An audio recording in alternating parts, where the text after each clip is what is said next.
Hello and welcome to the Charm City Sports Report. I'm Hawk and I'm your host. The Ravens lost an ugly game to the Bears this weekend by a score of 23-20. General manager of the Ravens, Ozzie Newsome, left the game in ambulance because of how bad his team is. Ray Rice had 131 yards rushing for a season high. Joe Flacco had 162 yards passing, 1 touchdown and 2 interceptions. He had 4 rushes on the day for a total of 20 yards. In lighter news, Dennis Pitta returned to the practice field today. He's missed the entire first half of the season because of a broken and dislocated hip. No word yet on when he'll play.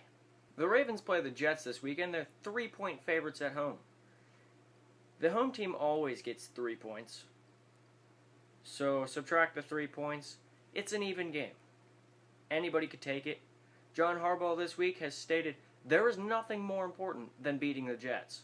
On Monday, the Orioles signed pitchers Brock Huntsinger, Nick Addington, and lefty Kelvin De La Cruz, all to minor league contracts. I was looking at the teleprompter. The Orioles also unveiled this week their 60th anniversary patch. The Orioles have been in Baltimore for 60 years now, since 1954 to 2014 this coming season. Now, it's time for predictions. Now, T-Rich couldn't be with us this week, but I will put his scores right here. You'll be able to see them. I'm taking the Saints this week to beat the Falcons handily.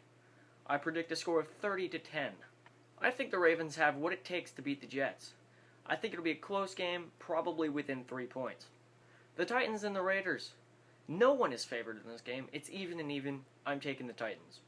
2 teams fighting for a wild card spot at 4-5. I'm taking Cleveland over Pittsburgh.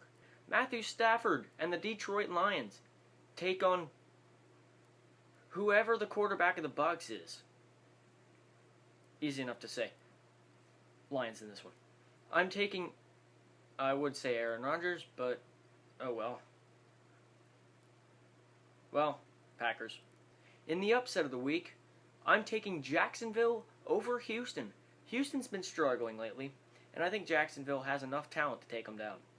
A team that just got its first loss this weekend, Kansas City, I think they redeem themselves over the San Diego Chargers.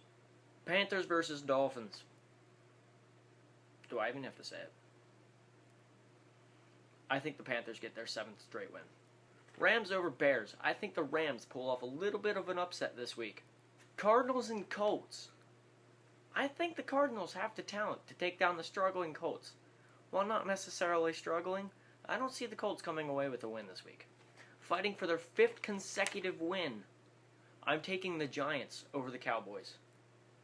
And now the battle of the 2 most dominant quarterbacks right now, Brady versus Manning, Patriots versus Broncos. I think Brady gets the best of Manning once again. The 49ers have impressed nobody this season. That's why, this weekend, I think the Redskins will beat them. RG3 has enough talent to take down Colin Kaepernick. Well, that's all for this week. Tune in next week for the coverage of the Jets versus the Ravens and Ed Reed's 2nd return to Baltimore.